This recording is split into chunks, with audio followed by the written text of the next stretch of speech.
ฐานิสตอรี่นำเสนอจันทราสดงตอนพยามารในวัยเยาว์บท9ฐานไถจิ้นซ่อนนิ้วมือที่มีแผลจากความเย็นจัดเงียบๆข้าไม่รู้ว่าคุณหนูสามหมายความว่าอะไรเขาตอบเสียงเบาข้ามีแต่เสื้อผ้าพวกนี้หลี่ซูซูคิดถึงสถานการณ์ของเขาตอนนี้ก่อนจะแค่นเสียงเก้อกระดากเล็กน้อยก็จริงจวนสกุลเย่ขอเพียงเขาไม่สร้างความอับอายเป็นพอไม่สนใจว่าเขาจะหนาวหรือไม่เด็กหนุ่มนั่งอยู่ตรงมุมของรถม้าเงียบๆมองกระถางกำยานบนรถม้าใบหน้าไม่มีเลือดฝาดแม้แต่น้อยหลี่ซูซูคิดในใจหากไม่ได้เห็นกับตาตนเองทำอย่างไรข้าก็ไม่มีทางเชื่อว่าบุรุษโหดเหี้ยมที่นั่งอยู่บนบัลลังก์ในวังมารในอีก500 ปีให้หลังจะเป็นคนคนเดียวกับเด็กหนุ่มท่าทางหม่นมองตรงหน้าผู้นี้ถึงอย่างไรนางก็เคยเห็นจอมมารฆ่าคนมากับตาเขาฉิบขาดรวดเร็วเหมือนบี้มดตัวหนึ่งทว่าฐานไถจิ้นที่อยู่เบื้องหน้าอย่าว่าแต่ฆ่าคนเลยแค่เชือดปลาสักตัวดูท่ายังลำบากเป็นถึงสิ่งชั่วร้ายกลับไม่เอาไหนถึงขั้นปล่อยให้มือเป็นแผลจากความเย็นเขาเป็นอะไรของเขา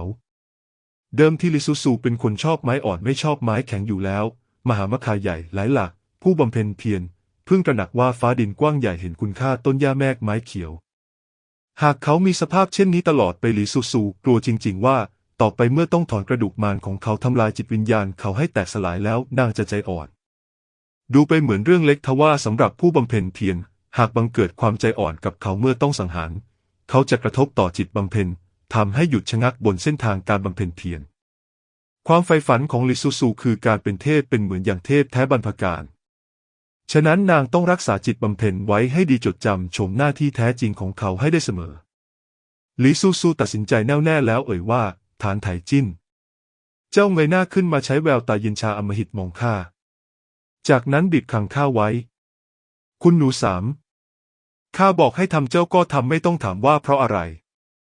เด็กหนุ่มดูเหมือนจะลังเลมากเงยหน้าขึ้นแต่จนแล้วจนรอดก็มิอาจลงมือขั้นต่อไปได้หลี่ซูซูร้อนใจจนทำแก้มป่องเอ่ยเร่งรัดเจ้าเป็นบุรุษหรือไม่ดูหน่อยสิเพิ่งจะขาดคำแววตาของเด็กหนุ่มที่เดิมทีขลาดกลัวก็พลันเปลี่ยนเป็นเยือกเย็นเกินใครทันใดลูกตาสีดำของเขาจ้องนางอย่างเย็นชามีปลายนิ้วขาวซีดถือโอกาสนี้บีบใต้คางของเด็กสาวไว้แม้เขาจะผายผอมอ่อนแรงแต่เดิมที่ก็สูงกว่านางไม่น้อยยามนี้เมื่อลูกตาจ้องนางอย่างเฉยชาความเย็นเยือกในดวงตาสะท้อนความโหดเหี้ยมออกมารางๆคางเล็กจิ้มลิ้มของหลี่ซูซูอยู่ใต้ท้องนิ้วเย็นเฉียบของเขาชั่วขณะหนึ่งที่งุนงงนางตกใจจนเกือบชักกระบี่ออกมาฟันเขากระบี่ของข้าล่ะกระบี่ของข้าฐานไถจิ้นจับจ้องหลี่ซูซูเช่นนี้หลายอึดใจจังหวะที่นางเบิกตาโตเขาหดมือกลับไปอย่างลนลานเอ่ยอย่างไม่สบายใจเช่นนี้หรือคุณหนูสามความรู้สึกอำมหิตดุดันเลือนหายไปในพริบตาหลี่ซูซูไม่ตอบคำใช่เจ้าทำได้ดีเกินไปแล้วตอนนี้ไม่ต้องพูดถึงเรื่องไม่มีข้าวกินไม่มีเสื้อผ้าใส่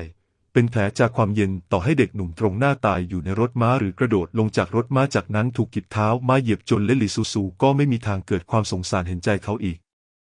สิ่งชั่วร้ายก็คือสิ่งชั่วร้ายวันยังค่ำสุดท้ายย่อมมีวันหนึ่งในอนาคตที่เขากลายเป็นสัตว์ประหลาดที่รู้จักแต่การเช่นฆ่าสังหารภาพเมื่อครู่นี้ช่างเป็นการแสดงบทบาทเดิมของเขาอย่างแท้จริงนางตัดสินใจแล้วต่อไปหากมีทีท่าว่าจะสงสารมารร้ายอีก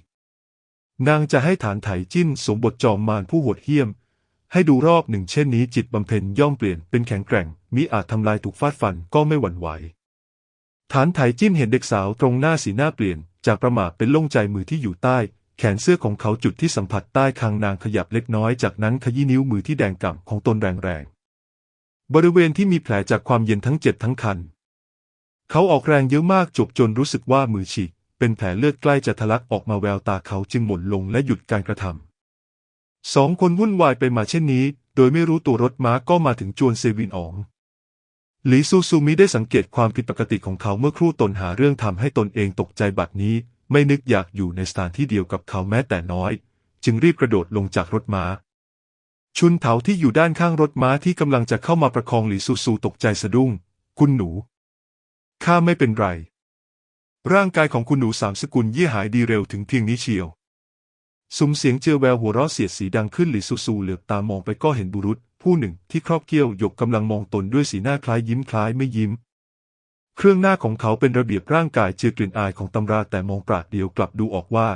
เขาไม่เหมือนปัญญาชนคร่ำครึสักเท่าไรดวงตาของชายหนุ่มเต็มไปด้วยแววไม่ยอมจำนวนใครว่าหากมอบแส้เส้นหนึ่งให้เขาอาจเคี่ยนหลี่ซูซู จนเกลือกกลิ้งไปทั่วพื้นได้ในใจหลีซูซูผุดชื่อหนึ่งขึ้นมาทันทีผังอีจือบุคลิกไม่ธรรมดารองเสนาบดีกรมพิธีการที่ทั่วร่างเต็มไปด้วยหนามแหลมแม้ท่าทีของเขาที่มีต่อตนจะไม่เป็นมิตรแต่หลีซูซูคิดถึงผลภาพวาดอันยอดเยี่ยมของเขาที่รังสรรค์ขึ้นด้วยลายเส้นไม่กี่ขีดก็ท้อถอนใจว่าคนผู้นี้ไร้กาจทีเดียวสมัยเป็นเด็กนางแทนิ้วมือหัดคัดอักษรกับเด็กคนอื่นๆในสำนักเคยถูกตำหนิไม่น้อยท่านพ่อเจ้าสำนักจิ้มหน้าผากนางอย่างจนใจเกิดมามีไหวพริบปานนี้ฉะไหนเรียนรู้อะไรสักอย่างจึงเชื่องช้ายิ่งนักจะนั้นกับสิ่งมีชีวิตที่เรียกว่าจ้วงหยวนในโลกมนุษย์หลีซูซูรู้สึกนับถืออย่างมากนางพยักหน้าขอบคุณใต้เท้าผังที่ห่วงใยข้าหายดีแล้วผังอีจือแค่นยิ้มร่างกายของคุณหนูสามแข็งแรงประหนึ่งวัวย่อมหายดีอย่างรวดเร็วแต่ผู้อื่นที่ถูกเจ้าทำร้ายจนกระทั่งบัดนี้โรคลมหนาวยังไม่หายดีหลีซูซูพูดอะไรไม่ออกไปชั่วขณะนางโยนกิ่งมะกอกให้นักปราชญ์แต่นักปราชญ์กลับคว้ากิ่งมะกอกเริ่มตีนางถึงขั้นบอกว่านางแข็งแรงประหนึ่งวัวนางจะเก็บกิ่งมะกอกกลับคืนเย่ซีอู้ก็เป็นแม่นางน้อยที่น่ารักงดงามผู้หนึ่งเหมือนกันผังอีจือถากถางผู้อื่นเช่นนี้วาจาร้ายคุณธรรมโดยสิ้นเชิงหลีซูซูเก็บรอยยิ้มมองเขาปราดหนึ่งใต้เท้าผังบอกว่าโรคลมหนาวของพี่หญิงใหญ่ยังไม่หายดีคุณหนูสามสกุลเย่รู้ดีอยู่แล้วยังจะแซงถามผังอีจือไม่ปิดบังความรังเกียจของตนแม้แต่น้อยหลีซูซูเอียงศีรษะว่าพี่หญิงใหญ่เป็นชายารองของเซวินอองข้าที่เป็นน้องสาวยังไม่รู้สภาพร่างกายของนางใต้เท้าผังเป็นบุรุษภายนอกผู้หนึ่งฉะไหนจึงรู้เรื่องราวของนางกระจ่างแจ้งถึงเพียงนี้คนไม่รู้จักเข้าใจผิดคิดว่าใต้เท้าผังเป็นบุรุษเสเพลได้ผังอีจือเก็บแววดูแคลนในดวงตาวิจารณ์เสียงเย็นว่าฝีปากคมนักเด็กสาวกระพริบตาใส่เขาปริบมีแต่เจ้าที่รังแกผู้อื่นได้หรือไรเรื่องที่เจ้าของร่างเดิมทำไม่ถูกหลีซูซูยอมขอขมาและชดเชยให้ทีละเรื่องแต่เจ้าของร่างเดิมและตนยังไม่เคยทำร้ายผังอีจือมาก่อนนางไม่มีความจำเป็นต้องอดทนอดกลั้นกับคนที่ชิงชังรังเกียจตน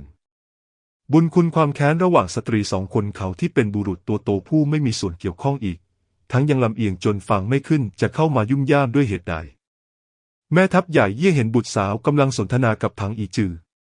เยี่ยวเซี่ยวเดินเข้ามาใต้เท้าผังกำลังคุยอะไรกับบุตรีของข้าอยู่หรือผังอีจือเบนสายตาออกมาหัวเราะเบาๆพลางกล่าวแม่ทัพใหญ่เยี่ยข้าไม่สนิทสนมกับคุณหนูสามแค่ทักทายกันเท่านั้นผังอีจือมองฐานไถจิ้นที่เพิ่งจะลงจากรถม้าด้วยน้ำเสียงคลุมเครือว่า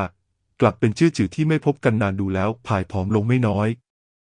สายตาของฐานไถจิ้นจับนิ่งที่ใบหน้าของผังอีจือกล่าวตอบว่าใต้เท้าผังดูผิดแล้วผังอีจือหัวเราะผายมือให้แม่ทัพใหญ่เยี่ยแม่ทัพใหญ่เยี่ยเชิญเยี่ยวเซี่ยวมือกุมอำนาจทหารอันยิ่งใหญ่ขุนนางทุกคนต่างเกรงใจเขาจึงมิได้บ่ายเบียงเดินนำเข้าไปในจวนผังอีจือตามติดข้างหลังหลีซูซูมองฐานไถจิ้นเจ้ารู้จักผังอีจือด้วยหรือฐานไถจิ้นสายหน้าตอบว่าไม่รู้จักหลีซูซูคิดในใจนี่หลอกใครกันเล่าไม่พูดเรื่องอื่นระหว่างศัตรูหัวใจย่อมตระหนักถึงตัวตนของอีกฝ่ายอยู่แล้วกระมังต่อให้ไม่รู้จักวันนั้นทุกคนกระโดดลงไปในน้ำย่อมเคยพบหน้ากันในน้ำหนหนึ่งแต่ในเมื่อเขาไม่อยากพูดหลีซูซูก็ไม่คาดคั้นคนในสถานการณ์เช่นนี้วันนี้จวนเซวินอองครึกครื้นอย่างยิ่งองค์ชายหกเซียวหลินเป็นบุคคลที่เปรียบดังตำนานเล่าขานของแคว้นสย่ามาโดยตลอดพูดถึงชาติตระกูลก่อนมารดาบังเกิดเกล้าของเขาเป็นฮองเฮาอีกทั้งฮองเฮายังเป็นหลานสาวห่างๆของไทเฮาหลังจากฮ่องเต้กับฮองเฮาอภิเษกสมรสกันฮองเฮามิอาจมีทายาทมาโดยตลอดฮ่องเต้รออยู่หลายปีเห็นตำหนักในมีสมาชิกน้อยนิดจึงจำต้องยกเลิกน้ำแกงเลี่ยงบุตรที่ใช้ในตำหนักในสนมชายาทั้งหลายเริ่มตั้งครรภ์ฮองเฮาร้อนใจยิ่งนักแต่ท้องกลับไม่มีความเคลื่อนไหวใดๆจนกระทั่งตอนอายุ28จึงให้กำเนิดโอรสสายตรงเซียวหลินองค์ชายสายตรงฐานะสูงส่งมิเพียงได้มาอย่างยากลำบากตอนนั้นราชครูคนก่อนยังทำนายและอย่างตื้นตันใจว่าอนาคตขององค์ชายหกไร้ขีดจำกัดชะตาบ้านเมืองของแคว้นสย่าเชื่อมโยงอยู่กับองค์ชายหกวาจาเช่นนี้ถูกออกมาแล้วมิเพียงฮองเฮาเห็นเด็กผู้นี้สำคัญดังชีวิตฮ่องเต้กับไทเฮาก็อดให้ความสำคัญกับเด็กผู้นี้ไม่ได้ต่อให้ไม่พูดถึงฐานะเอาแค่นิสัยกับความสามารถเซียวหลินก็เทียบพร้อมทั้งบุญและบูเป็นวิญญูชนที่มีความประพฤติเถนตรงรูปโฉมประหนึ่งเทพเสียง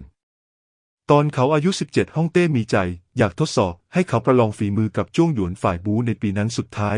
จ้วงหยวนฝ่ายบูมิอาจเอาชนะเขาได้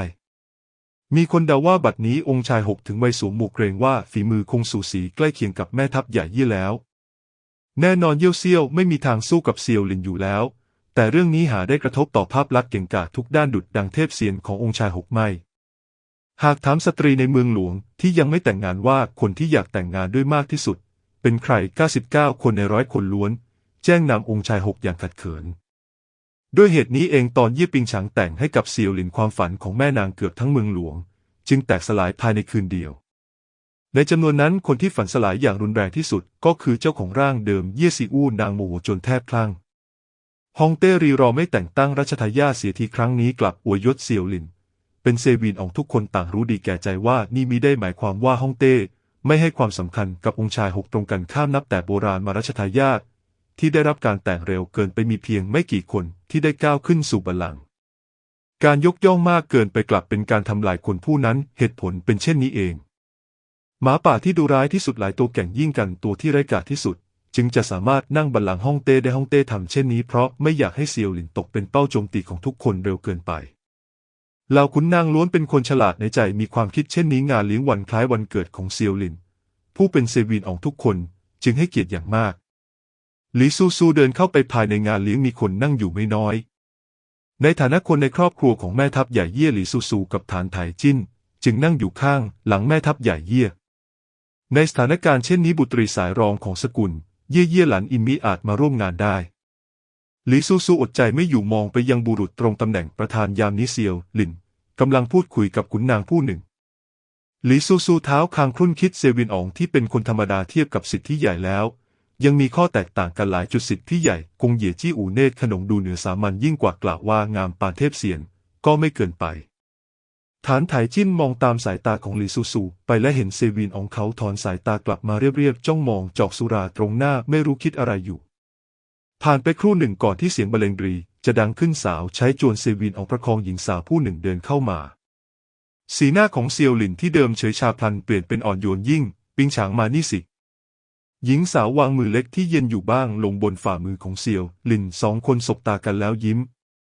มิต้องให้ใครบอกหลี่ซูซูก็แยกแยะได้ว่าสตรีที่อยู่ไม่ไกลออกไปนั้นเป็นใครคนในภาพวาดเมื่อหลายวันก่อนดูเหมือนมีชีวิตขึ้นมาในพริบตานางคลุมกายด้วยเสื้อคลุมขนจิ้งจอกขาวบริสุทธิ์ผิวพรรณขาวกระจ่างยามลูกตาดูอ่อนโยนเขินอายบนผมของหญิงสาวผูกแถบแพรสีครามเรียบง่ายเส้นหนึ่งทั้งงดงามอ่อนแอและสุภาพเรียบร้อยรูปโฉมของเย่ปิงฉางมากกว่านี้1 ส่วนฉูดฉาดเกินไปน้อยกว่านี้1 ส่วนจืดชืดเกินไปคู่ควรกับวลีที่ว่าจันทราหลบเร้นบุพานิมอายอย่างเหมาะเจาะพอดีตั้งแต่นางเผยโฉมผังอีจือที่ลิ้นเคลือบด้วยยาพิษสายตาอย่าว่าแต่แววถากถางเน็บแนมเลยกระทั่งลูกตายังกรอกไม่เป็นแล้วด้วยซ้ำเหลือไว้เพียงความเหม่อลอยและความใฝ่ฝันหลายส่วนสตรีในครอบครัวขุนนางที่มาร่วมงานมองเย่ปิงฉางพลางกุกปากบิดผ้าเช็ดหน้าโดยไม่รู้ตัวพี่สาวสายรองผู้นี้อานุภาพทำลายล้างรุนแรงจริงแท้หลี่ซูซูคิดในใจชุนเถาประมาทยิ่งนักด้วยเกรงว่าคุณหนูสามจะโมโหอีกเทียบกับคุณหนูใหญ่ที่เปี่ยมด้วยเสน่ห์ของสตรีดวงหน้าของคุณหนูสามยังอวบยุ่ยเหมือนเด็กอยู่หลายส่วนความน่ารักนั้นมีมากแต่เสน่ห์เย้ายวนยังไม่เพียงพอกระนั้นชุนเถามองคุณหนูสามของตนแล้วคุณหนูสามกลับกำลังกัดผลเฉาเหมยในตาที่ดำขาวตัดกันชัดเจนจ้องคุณหนูใหญ่เขม็งมีแต่ความชงนใจล้วนๆชุนเถาคิดในใจคุณหนูสามสงบถึงเพียงนี้เชียวหรือชุนเถาไหนเลยจะรู้ว่า500 ปีให้หลังในสามพิภพมีผู้บำเพ็ญหญิงผู้หนึ่งงามล้ำเลิศจนเทพมารเห็นแล้วเมื่อลอยแม้แต่เผ่าจิ้งจอกเห็นแล้วยังหมายปองผู้บำเพ็ญหญิงที่มีร่างทิพย์แต่กำเนิดนั่นเป็นความงามที่ผ่านไปพันหมื่นปีโลกมนุษย์ก็ไม่มีทางได้พบเห็นต่อให้โลกใบนั้นจะปั่นป่วนโกลาหลแต่ทั่วทั้ง8 ดินแดนแม้เผ่ามารที่เพิ่งถือกำเนิดยังรู้ว่าหากจะประชันความงามแม้แต่เทพธิดาสมัยบรรพกาลที่แตกดับไปแล้วยังมิอาจสู้ผู้บำเพ็ญหญิงในสำนักเหิงอย่างที่น้อยครั้งจะหยิบย่างออกจากประตูสำนักผู้นั้นได้นางมีนามว่าหลี่ซูซูพวกเขายังเคยสันนิษฐานกันด้วยความคิดอันต่ำช้าว่าสาเหตุที่จอมมารไม่ฆ่าหลี่ซูซูคงมิใช่ดูออกว่าเด็กหญิงในวัยเยาว์เป็นร่างที่สามารถพัฒนาไปได้สูงยิ่งตั้งใจรอให้นางเติบใหญ่และชิงตัวมาทำเป็นกระถางยาของตนกระมังหลี่ซูซูเผชิญหน้ากับร่างดั้งเดิมของตนเองเห็นใบหน้าเจือความบริสุทธิ์ศักดิ์ของชมงาม อันเป็นเหตุแห่งหายนะนับร้อยปีทุกเมื่อเชื่อวันย่อมไม่มีทางตกตะลึงกับรูปโฉมของเย่ปิงฉางอยู่แล้วปกติแล้วระดับความงดงามของผู้คนในโลกบำเพ็ญเพียรสูงจนไม่น่าเชื่อเด็กสาวที่งดงามกว่าเย่ปิงฉางสามารถพบเห็นได้ไม่น้อยหลีซูซูมองผังอีจือที่สีหน้าทั้งเหม่อลอยและอ้างว้างนึกอะไรได้จึงหันไปมองฐานไถจิ้นข้างกายโดยไม่รู้ตัวเด็กหนุ่มกำลังหลุกตารู้สึกว่ามีคนมองตนจึงประสานสายตากับหลีซูซูด้วยความฉงนหลีซูซูเบนสายตาออกไปอย่างหมดสนุกก็ได้เดิมทีคิดว่าเด็กหนุ่มชั่วร้ายข้างกายจะจ้องเย่ปิงฉางไม่วางตาเช่นกันเสียอีกสุดท้ายเขากลับห้ามใจตนเองได้ดีถึงเพียงนี้เป็นเพราะกลัวนางจะทุบตีเขาหรือไม่นะตอนนี้เย่ปิงฉางเป็นสตรีเพียงผู้เดียวในเรือนหลังของเซียวหลินนั่งอยู่ข้างหลังเซียวหลินนางพงกศีรษะให้แม่ทัพใหญ่ยี่อย่างอ่อนโยนท่านพ่อเยี่ยวเซี่ยวพยักหน้านิดตาพยักถลึงมองบุตรีคนเล็กที่กินเฉาเหมยอยู่ข้างหลังซีอู้หลีซูซูปากกัดเฉาเหมยไปได้ครึ่งผลก็รีบกลืนลงไปทราบแล้วต้องแบกหม้อขอขมาข้าชำนาญแล้วล่ะหลีซูซูลุกขึ้นย่อกายให้เย่ปิงฉางเอ่ยด้วยน้ำเสียงเก้อกระดากพี่หญิงใหญ่ข้าขออภัยงานเลี้ยงในวังก่อนหน้านี้ซีอู้ไม่ควรผลักท่านซีอู้ขอขมาท่านณที่นี้ขอท่านโปรดอภัยด้วยเย่ปิงฉางตึ้งนันไปก่อนจะยิ้มตอบมิเป็นไรพวกเราพี่น้องเล่นสนุกกันข้ารู้ว่าน้องหญิงสามไม่ได้เจตนาในตาชุ่มชื้นของนางมองประเมินหลีซูซูอย่างอ่อนโยนยังปราบปลื้มว่าน้องหญิงสามโตเป็นผู้ใหญ่แล้ว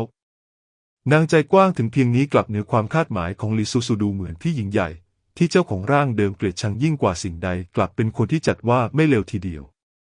ตรองดูเช่นนี้แล้วความสงสัยในใจหลีซูซูสลายไปหลายส่วนความละอายใจกลับชัดเจนยิ่งขึ้นเย่ปิ้งฉางหน้าตาอมโรคจริงๆภายใต้เครื่องประทินโฉมมองออกรางๆว่านางไม่สบาย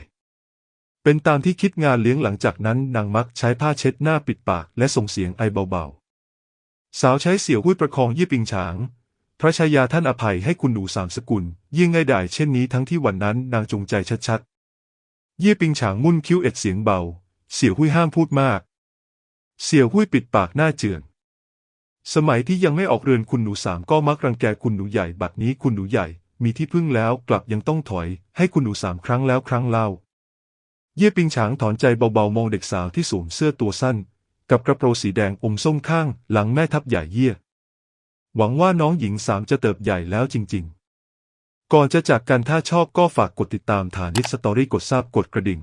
เพื่อไม่ให้พลาดคลิปถัดไป